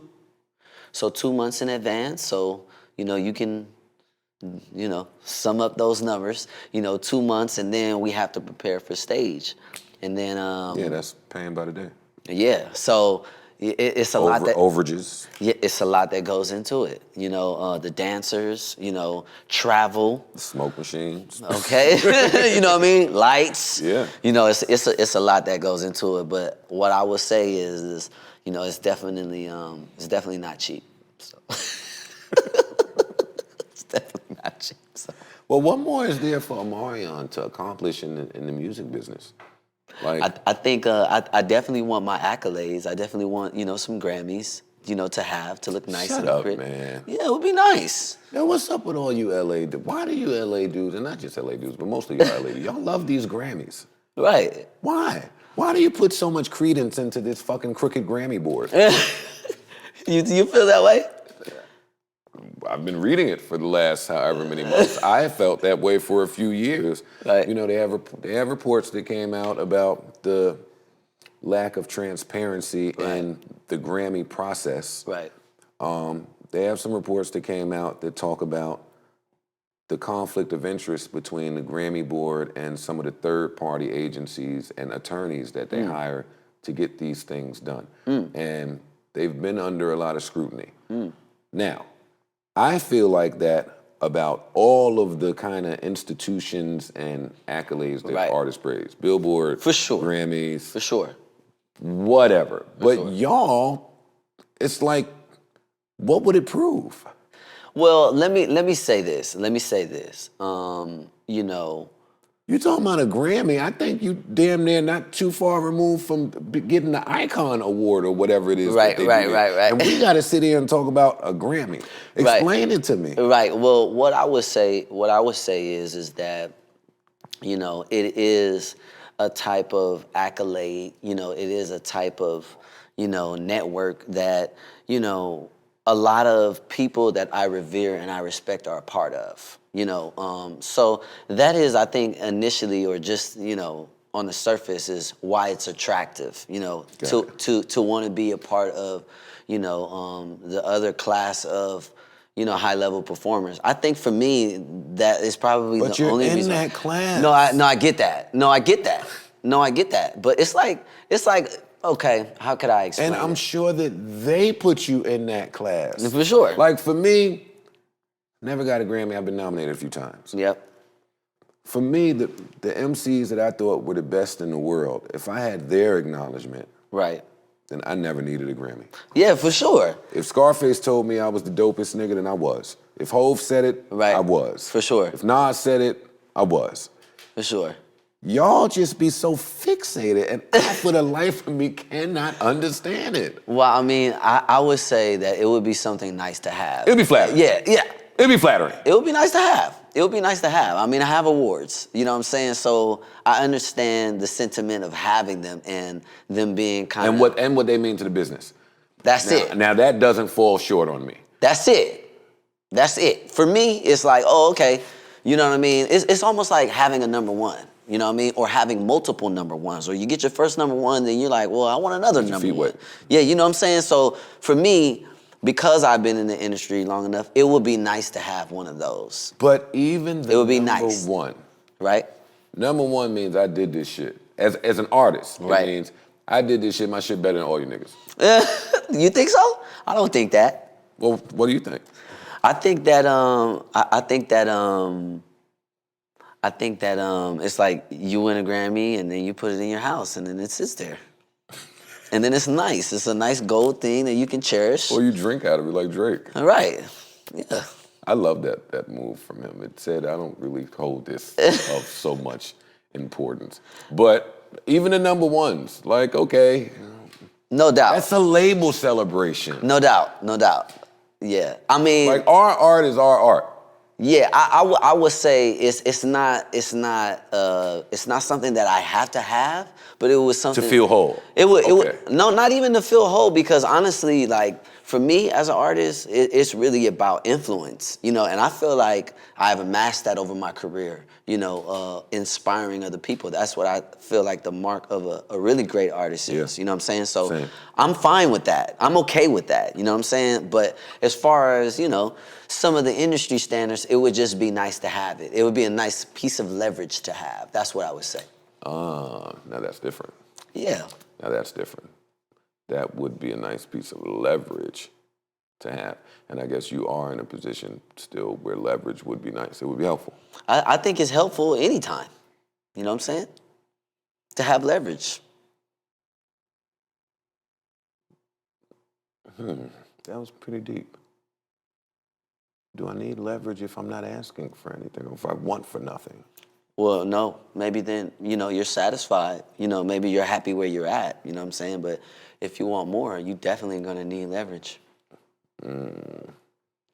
If I'm a new artist, how do I get leverage? You have to continue to build your catalog. You have to, you know, continue to find different ways to be successful. And if you do that, then you create leverage. Was there ever a time where you were in a group and hated Pretty Ricky? Never. You could be honest. This is. I'm being honest. I'm being honest. It's just me and you and them. No, I'm gonna be honest. I never. I actually. They're very interesting and hilarious to be around. I mean, their personalities. I mean, and some of the things that I've witnessed and seen, I'm like, woo. They from Miami. I mean, they from Florida. they from wherever they All from. You gotta say. Okay, you understand. Yeah, I know what that means. The cast from Florida is different. Period. It's Florida. Yeah. It's Florida. So who was y'all competition? You mean like as far as groups? Yeah. None. That's some ill shit. There wasn't no competition. When we was like really on our shit, we was coming through. 2 brown, 2 light skin, all the same height. We was coming to take everything. Did the groups die? I think the development of groups died. You know, it's like when you really think about all of the old school groups that come from the past, you know, they spent a lot of time together. They spent a lot of time developing, you know, their sound and their vibration. You know what I'm saying? 112, Jagged Edge. Yes. You know what I mean? Like, I can go on. The ones. The ones. You know what I'm saying? They spent a lot of time together, and I think that because we live in such a, you know, me world, that you know, groups can't really flourish, you know, and because it has to be about each other. Yeah. Yeah, I can see that. That makes sense. Yeah. You got to really create an environment for that. Like, you know, we had the environment. I remember this house on Colfax, you know, early on before B2K even had their deal. You know, Destiny Child was coming there and we were performing for them. Black came there, we performed for them. You know what I mean? Like, so it was a type of entertainment house. You know, entertainers don't even really fuck with each other no more. You know what I'm saying? Word. And if it's not beneficial to them, you know what I'm saying, then, you know, they're not really fucking with you like that. Yeah, You know what I'm phony saying? shit. So it's like, damn. You know, it was just different back then. The connectivity, the realism, the respect. You know what I'm saying? It was just different. Here's a question for you. Now, I might have read incorrectly, but in the last tour, in one of Raz B's incidents, there was speculation that this incident might be occurring because Chris Stokes had something to do with the putting together of the tour. Right. Did he? No. Got it. No, he didn't. But Got it. yeah, no, he didn't. But I think he represents some of the other people in. Of course. Yeah. So which is different. Which I thought We was powerless over that. Yeah, which is what I think the conflict was about. Yeah. You now know that what I'm makes saying? more sense. Yeah. I couldn't understand. I said that they didn't do that. No. Yeah. Okay. No way. Is there any interest from you or your partners in some of the new leverage tricks that entertainers are pulling with bundles and stream farms and just all of the new tricks? Yeah, I'm Is there pressure to do any of it? Because that might help getting leverage. That's true, but if you're doing it, you don't want the leverage that way. Look at that. No, you can't have the leverage that way because there's another side to that as well. You know what I'm saying? It's almost like having fake followers. Yes. You know what I'm saying? It's like, that really What doesn't... does it really get you? It doesn't get you anything. You know what I'm saying? That you on a blog this week and then like everybody forgets about you because you ain't constantly on the blog. You know what I'm saying? I think that that is like very short-sighted. You know what I'm saying? And I know a lot of the pieces of leverage. I don't know that all artists know about the leverage. Like, for instance, some of the apps, you know what I'm saying, like that have built-in fan bases like TikTok and like, you know, Triller, you know. It's like if you can literally... I just learned about Triller. Yeah, so you could literally have your own fan base on there that would, you know, be interested in your music and in your little short clip, in your short videos, you know what I'm saying? Are you on TikTok? No, I'm not on TikTok. I'm on Triller, though. Triller. Yeah. Got TikTok is, like, super popular right now. You know, my son is talking to me. He's 5, and he's like, oh, TikTok. So I'm like, I don't know, that might be for kids. TikTok, I don't know, that might be I don't know what you're doing there outside of just dance. I guess. Yeah. Shoot a short video, basically. That's what you're doing. How do you feel about the coronavirus? I know it has nothing to do with you. Interesting. I think it's very interesting. I mean, I don't know. I've been living long enough to see, you know, pandemics. That's what you call them, right? I don't know. Oh. Pandemics? Yes. Okay, I just wanted to make sure. I thought he was right. I thought he was right. You know, just spring up, you know, like, I don't know. It just seems very timely. That's what I'll say. It's just, I don't know. Timely. Yeah, it just seems timely. Everything that's going on, it just seems like it's traveling around the world, like so fast. Quickly. Yeah, and then the way that they're broadcasting it and, you know, I don't know. It's something that I would definitely have to take a closer look Are you on. telling your team that you're not traveling through airports in the meantime? Nah, we get into it. We have a lot of hand sanitizers, and we definitely... Meet and greets and shit. Right. Yeah. Yeah. Yeah, it's important. Yeah, for sure.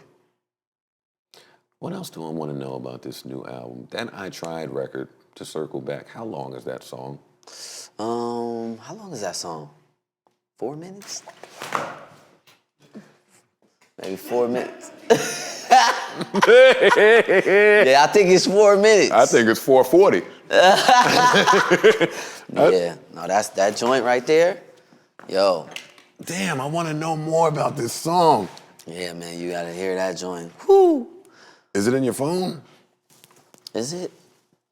I don't have my phone. It is. Is your phone off camera? Yeah. When this interview is over, maybe, huh? Yeah. Yeah, you want to hear it?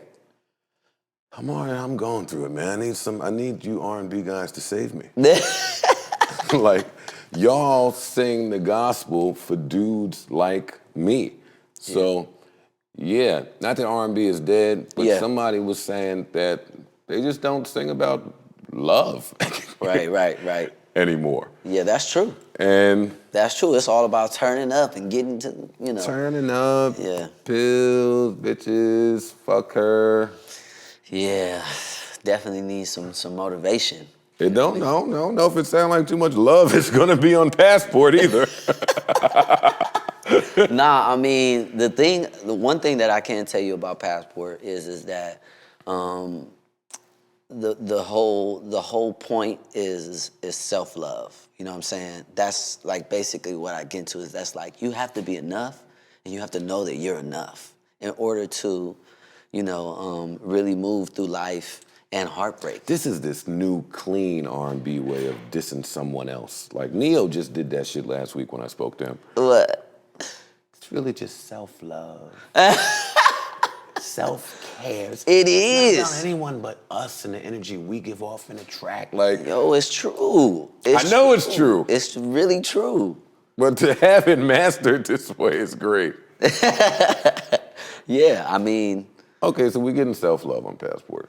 I'll take self-love. You have to, bro. It's you and James Follower. It's imperative. I mean, it's definitely not gonna sound like a sob story. You know what I mean? There's gonna be ups and downs. You know what I mean? And there's gonna be things that, like, let me one lyric I say is I threw $1 million until it's ceiling and hit the fan. I said if you can handle it, then you can keep it. You know what I'm saying? I go through some of the sequence of, some of the things that, I had to experience. You know what I mean? So I do get into it. You know what I mean? We're not holding no punches. This is happening. This is happening. I'm getting hyped. Yeah. All right, shit, I'm cool now. I'm kind of hyped. I look forward to this show. Yes, sir. I look forward to seeing Bow. Who opens that show? Sammy. I love Sammy. Yeah, love Sammy opens up the show. Another story of perseverance. Yep. Still in it. He was a child star too. You know what I'm saying? Listen, I know my R&B. I'm Word up. Sammy. Yeah, salute to Sammy, man. Definitely. He's doing his thing. Who else? Just Sammy? No, Sammy. Not in this particular order, but the Yin Yang Twins, that go up. I'm not coming to this? This is some old nigga shit. Yeah, so Pretty Ricky, of course, Lloyd, Ashanti, and Soulja Boy. Yo, did it shock you at all that a tour of predominantly throwback acts could be so dominant today?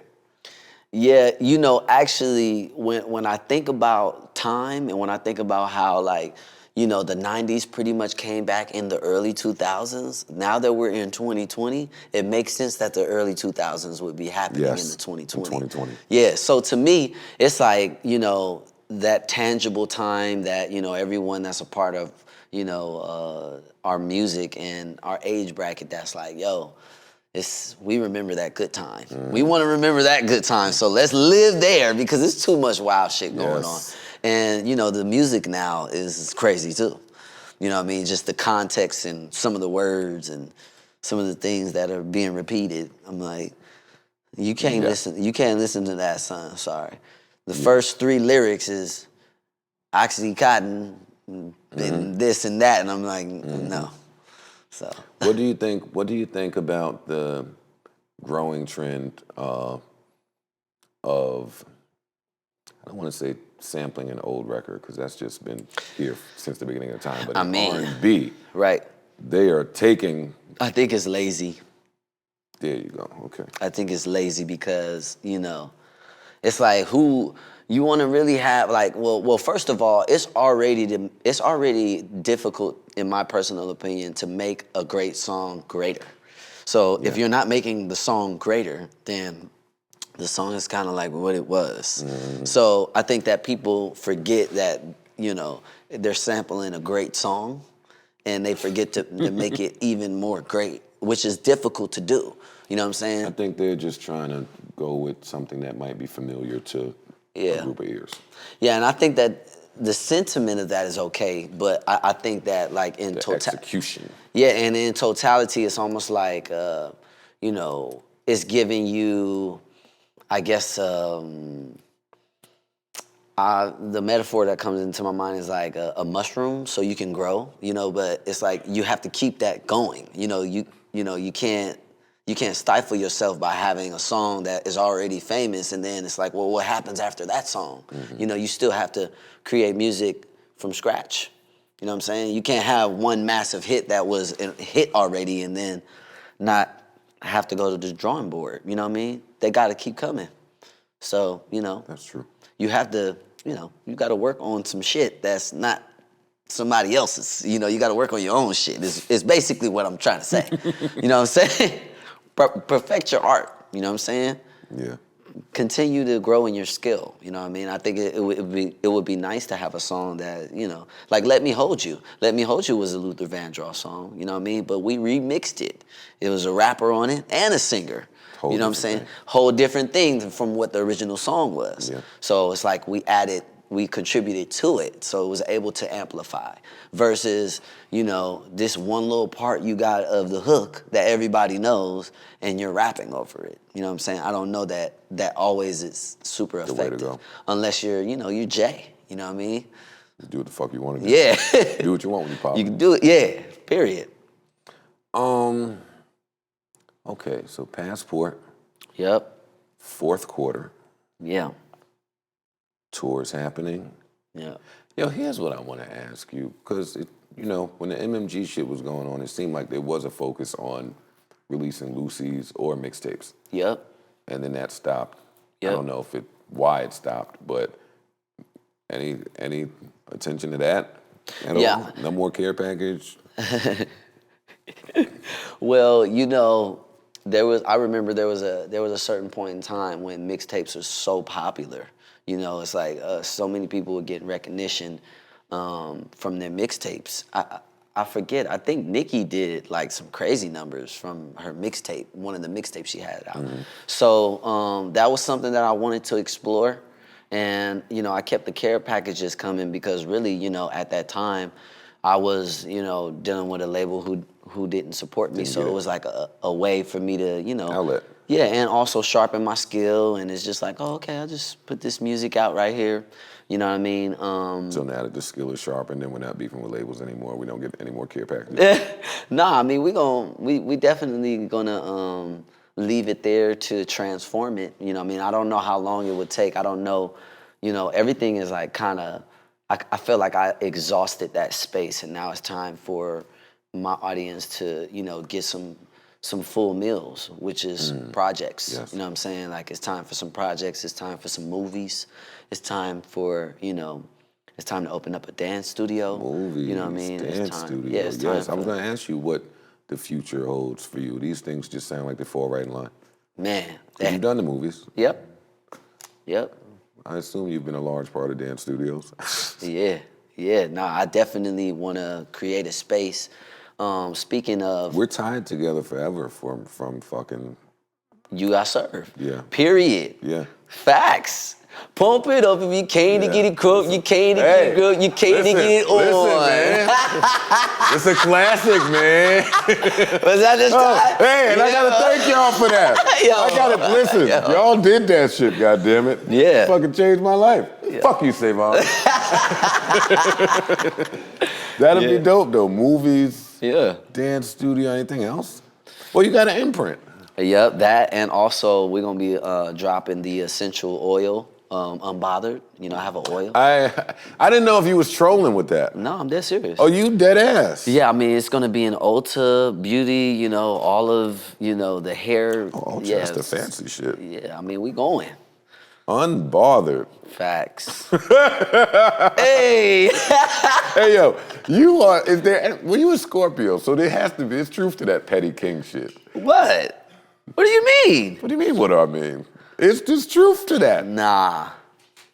You have been sitting back idly, calculating how to hurt people. No. No. No. Yes, you have. No. Hey, you can't tell me no different. All right, No. I believe that, though. No, I definitely. Y'all gonna get hurt fucking with me, Scorpio King. Fucking, I can see that rant. Yeah, nah. I think that the best revenge is to move Fizzo. forward. Nah, you gotta move forward, man. You know what I mean? And then wait, this nigga Fizzo had the nerve to try to sneak some music out.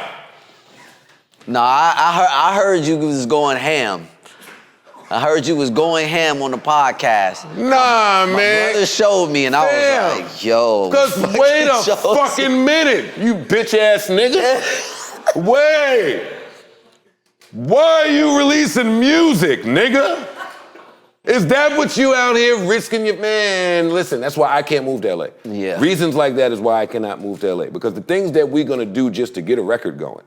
Right. I'm not saying he did that because I don't know, I ain't spoke to him. Right. But the optics of it is fucking disgusting. Yeah, for sure. It's nasty. Tuck your little record away. That was my little rant. You ain't gotta say nothing, man. I appreciate you. Thank you, Joe. It's a pleasure, man. You know how I feel about you. You know I Yes, love you. sir. I'm super proud of you. Thank you, man. And well, what's your fucking? What do you do to fucking stay like youthful like this? Like you look the same. Man, working out. You know what I mean? Definitely beautiful women and good sex. You know what I'm saying? Are you having trouble like dating?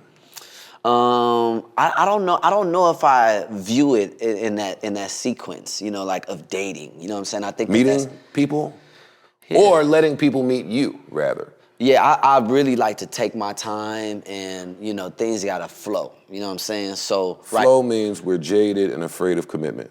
No, flow means, you know, we're allowing ourselves time to get to know one another rather than create expectation and, you know, create this whole thing that, you know, is supposed to exist without actually really vibing with each other. Or knowing anything about it, yeah. You know what I'm saying? It's like we got to vibe, you know what I mean? Like Everybody's just in a rush.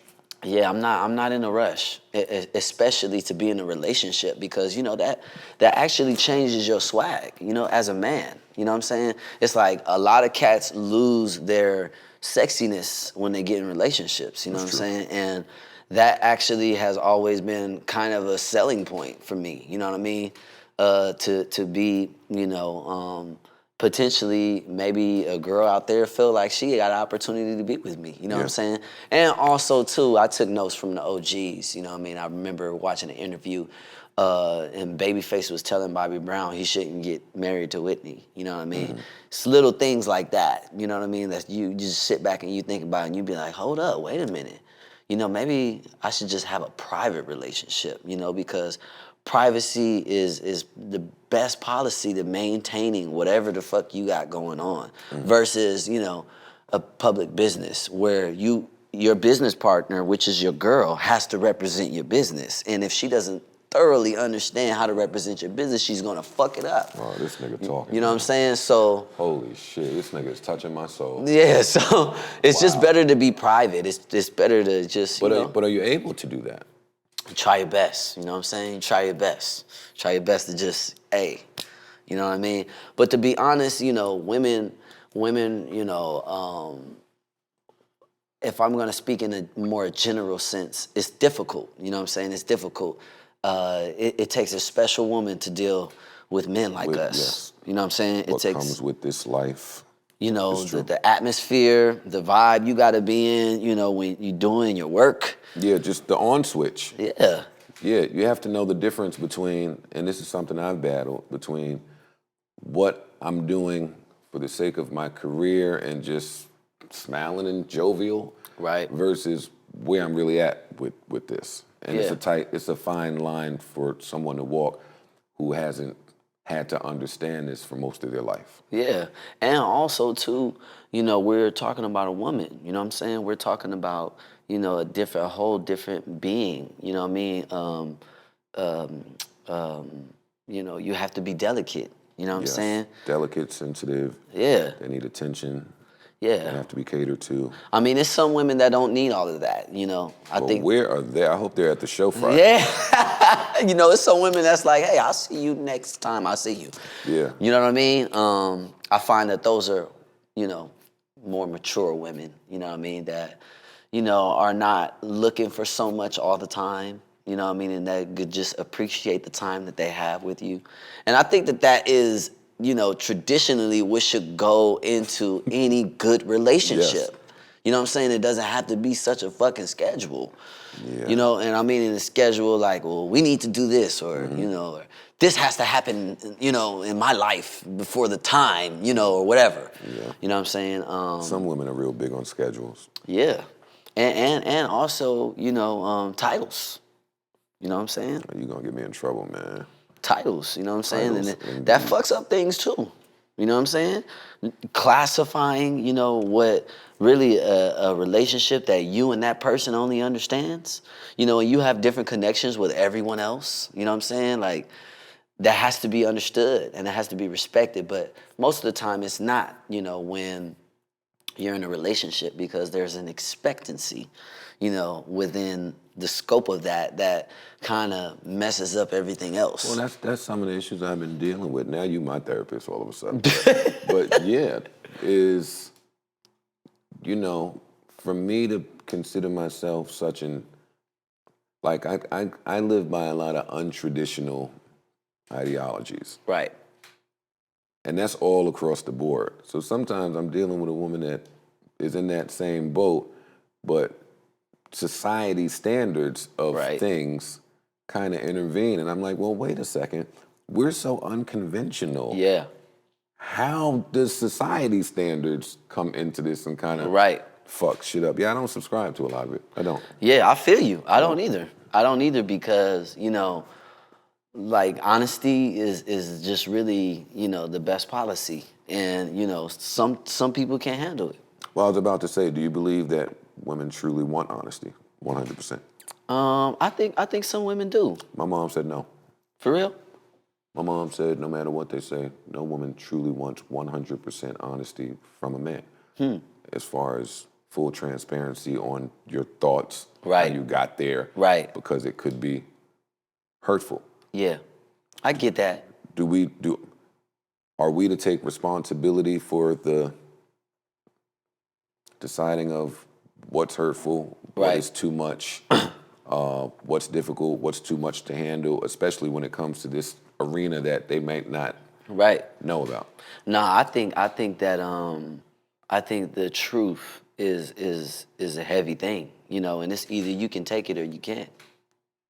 And better that you know who can and who can't. If you can if you can take it, you know, if you can take it, you know what I'm saying?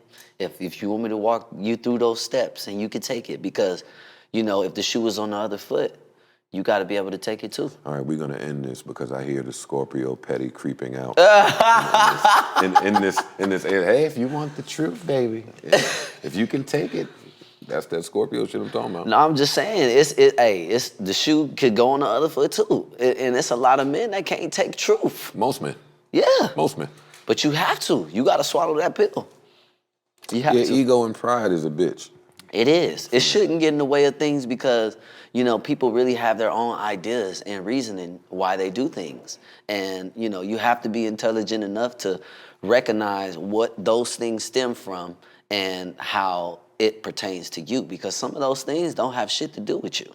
They have to do with some other shit. Yeah. You know what I mean? So you got to really assess what you're dealing with. You know what I mean? Some of the things that I've had to deal with didn't have nothing to do with me. So there was no reason for me to be, you know, feeling the type of way. It's like, wait a minute. Oh, you responded to that? And Are you in therapy? I don't know. It sounds like a lot of shit that my therapist gives me. Oh, what?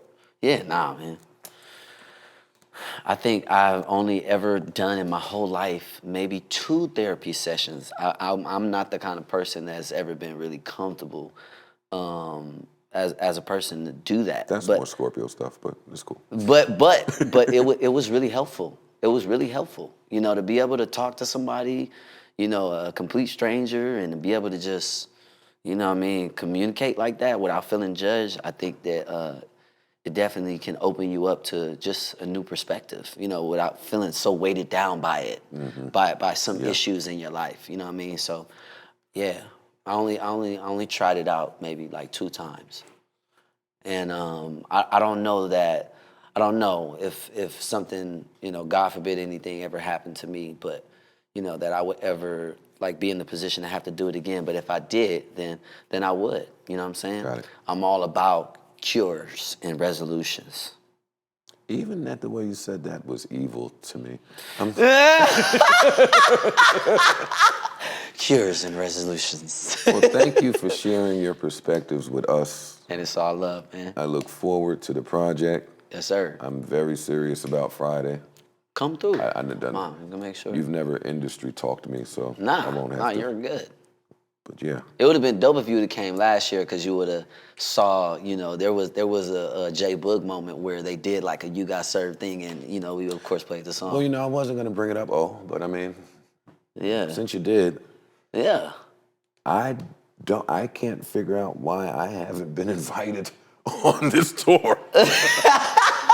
I cannot understand how there's not a Pump It Up segment. You niggas in the fucking, y'all was in the movie. I had a song back then. Right. It wasn't just y'all. That's true. But it's cool. I said, you know what? They probably don't want my old ass running out doing some shit. But no, there needs to be a Pump It Up segment. Thank you. Who did that? Raz? No, J Boog. J Boog. I fuck with J Boogs though. Right. J Boogs is the one that, yeah, he was real mad. He was real mad. You still fuck with him, right? No, don't do that. Don't do that. Don't do that. Don't do that. Don't do that. Don't do that, man. Not Boog. What Boogs did? It's all good, man. You know, I got love for all them cats. All right, we out, We man. out, baby. It's fine. It's fine. Omarion, thank you. Damn, we had to clip Boogs too.